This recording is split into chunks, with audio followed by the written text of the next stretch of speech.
नमस्कार, मैं चंदन कुमार और आप देख रहे हैं अपना पसंदीदा चैनल अंगवानी। देश भर के तमाम कर्मचारियों को राम राम है, नमस्कार है, जय हिंद है। साथियों, इस वीडियो में हम बात करेंगे, आपके दिमाग में जो सबसे ऊपर है वो है कि आखिर 8वें वेतन आयोग को हो क्या गया, 8वें वेतन आयोग की गाड़ी आखिर फंस कहाँ गई। तो खैर, ये तो आप सबको पता ही है कि जिस तरह से निर्मला सीतारमण ने भी एक अखबार को इंटरव्यू में कहा था कि वो आ जाएगा, बहुत जल्द आ जाएगा, और जो लोग मजाक में भी कहते थे कि ऐलान तो दिल्ली चुनाव के समय हो गया था, अब उसका गठन जो है वो बिहार चुनाव के पहले का। चलिए, बिहार चुनाव भी अब शुरुआत एक तरह से होने पर ही है, तो ये है कि आज न कल ये जो है ऐलान हो ही जाएगा। लेकिन इस बीच जो कर्मचारी संगठन वो काम कर रहे हैं और उनके दिमाग में जो चल रहा है उस पर हम आपको बताना चाह रहे हैं कि आखिर जैसे ही गठन होगा और जैसे ही कर्मचारी संगठन अपना रिप्रेजेंटेशन देना शुरू करेंगे तो आखिर वो क्या क्या बातें रखने जा रहे हैं, जो कि सरकार के तरफ से और कर्मचारियों के तरफ से भी जो है उसको वेटेज मिलेगा। जो सबसे प्रमुख मांगों में से एक ये है कि जो क्या फिटमेंट फैक्टर का तरीका कैसा हो। ये देखिए, ये बहुत बड़ी बात है। वो तो हमने आपको सबसे पहले बताया था कि फिटमेंट फैक्टर में माँ बाप को शामिल किया जाए, क्योंकि आज तक जो है उनका पॉइंट नहीं काउंट होता है, और खासकर जब धर्म संस्कृति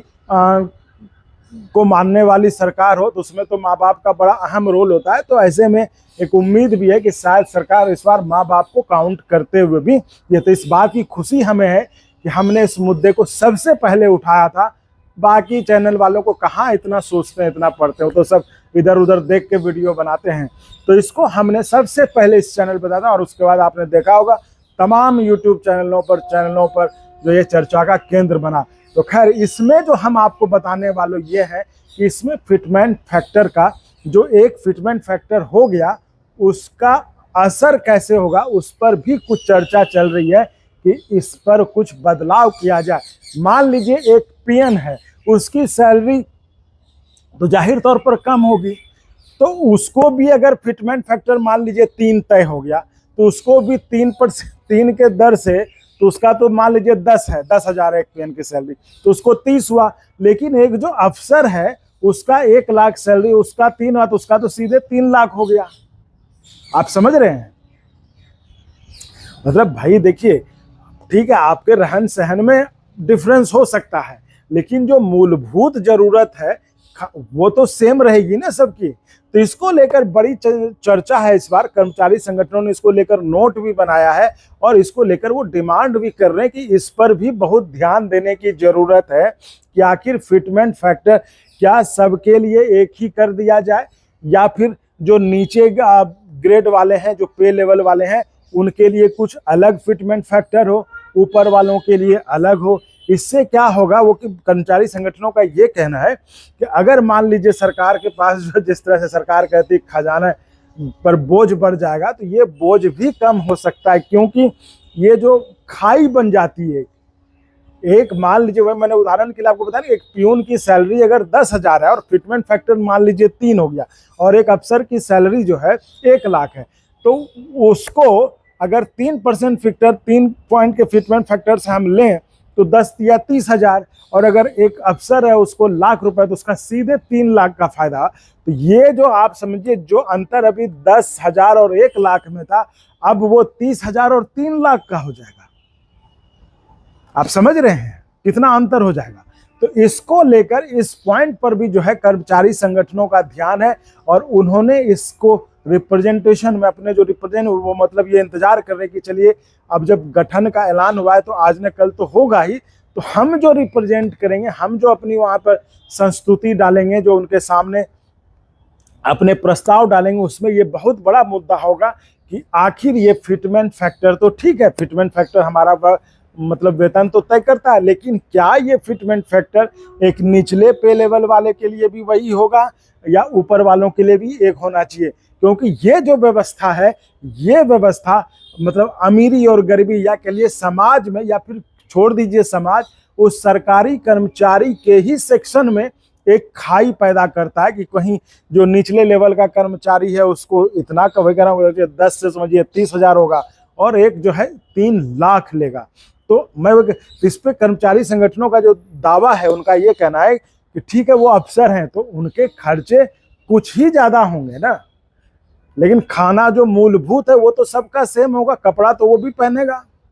अरे भाई अफसर ब्रांडेड पहनेंगे, ये नहीं पहनेगा उस तरह का। लेकिन जो मूलभूत है खाने का खर्चा जो है, रहने का खर्च है, वो तो होना ही चाहिए। तो इसलिए वो कह रहे हैं। और जिस तरह से पढ़ाई लिखाई का है आजकल, खासकर जिस तरह से जो नीचे पे लेवल वाले जो कर्मचारी, उनमें जो ये एक अब जिज्ञासा जगी कि कम से कम हम यहाँ आगे, हमारा बच्चा जो है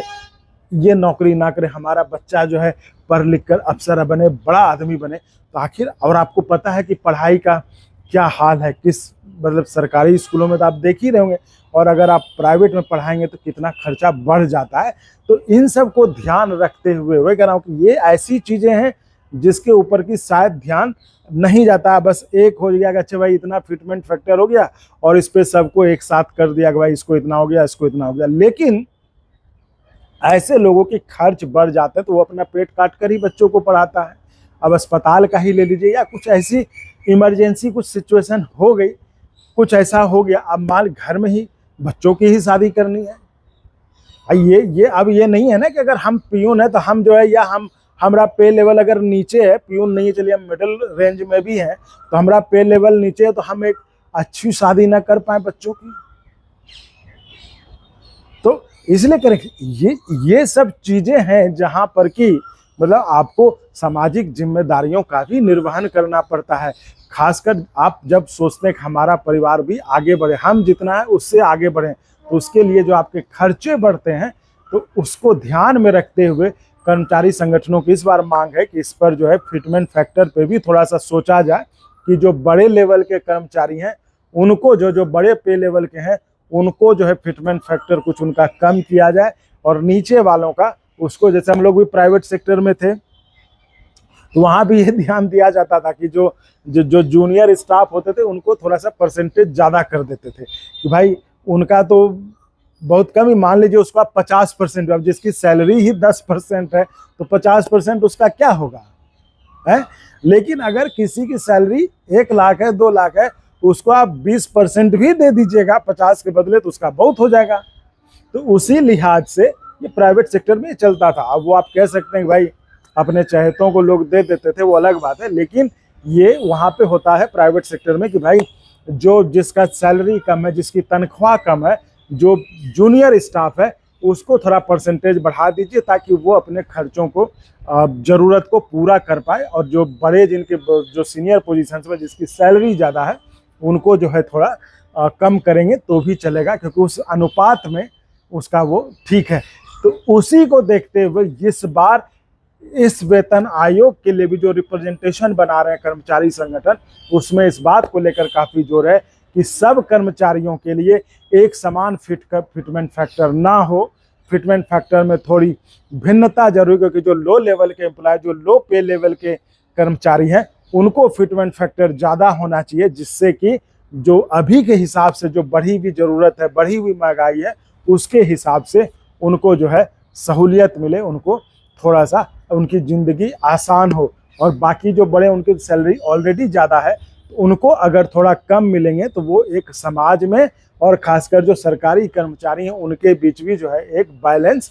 बना रहेगा। तो वही कह रहा हूँ, अब कर्मचारी संगठनों तो इसको लेकर अपनी रिपोर्ट बना ली है, वो भेज भी रहे हैं जहाँ उन्हें भेजना है। लेकिन बात यह है, सब बात ले दे के वहीं रुक जाती है। आखिर 8वीं वेतन आयोग का कमेटी का जब गठन होगा तो तभी सब कुछ। तो वो अब इंतजार है कि कमेटी का गठन कब होगा, कौन कमेटी के चेयरमैन बनेंगे, कौन कमेटी के मेंबर होंगे, ताकि इन प्रस्तावों पर चर्चा कर इस पर जो है मुहर लगाई जा सके। तो चलिए, इस पर जैसे भी कुछ था, लेकिन मुझे भी लगता है कि इस प्रस्ताव पर सरकार को विचार जरूर करना चाहिए। तो चलिए, जब भी विचार होता है इस पर, या इस पर कोई और डेवलपमेंट होता है, तो हम हमेशा की तरह आपको बताते ही रहते हैं और फिर बताते रहेंगे। तो फिलहाल के लिए इस वीडियो में इतना ही। आप ऐसे ही चैनल को लाइक, शेयर, सब्सक्राइब खुद भी करिए और दूसरों से भी करवाइए, क्योंकि यही आपका जो है सपोर्ट, जो सब्सक्राइब आप करते हैं, वो हमारा मनोबल बढ़ाता, हमारा जोश बढ़ाता, हमारा जुनून बढ़ाता है कि हम आपके लिए ऐसे ही आपके फ़ायदे की, आपके नफ़े की खबर खोजते रहें और आपके मुद्दे को आगे बढ़ाते रहें। और साथियों, जैसा कि आप जानते हैं कि चैनल को चलाने में संसाधनों की भी ज़रूरत होती है, तो आप हमें आर्थिक तौर पर भी मदद कर सकते हैं। आप या तो सब्सक्राइब के बगल में ज्वाइन का ऑप्शन है, वो आप क्लिक करके कर सकते हैं, या फिर डिस्क्रिप्शन में अकाउंट डिटेल है, आप उसके जरिए भी हमारी मदद कर सकते हैं। तो इसलिए साथियों, आप हमें मदद करिए, हमें सपोर्ट करिए, हम आपकी बात को आगे बढ़ाने में कहीं पीछे नहीं रहेंगे। चलिए, फिर मुलाकात होती है आपके ही किसी और मुद्दे के साथ अगले वीडियो में। बहुत बहुत धन्यवाद।